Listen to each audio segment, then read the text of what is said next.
Ano yan? Ayan o, pamunas o. O, punasan mo. Yan, very good. Kasi ikaw naman magkalat. Ikaw, magliligpit niyan. So, pinunasan niya guys. Kasi nabasa sa gatas. O, ba't ka nakahiga?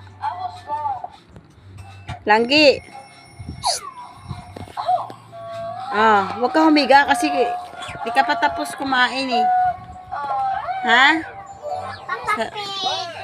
Sarap ng buhay mo ngayon ha. Papapig mama.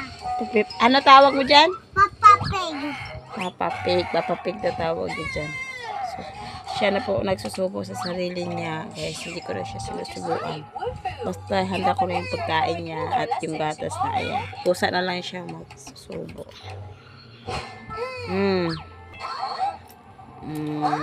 Very good. Didol! Didol! Patay! Didol! Hindi na ako na problema dito kasi marunong na siya kusang kumilos. Basta paghandaan mo na siya na makakain na. So, ayan na. Don't worry, it will be a lot of fun.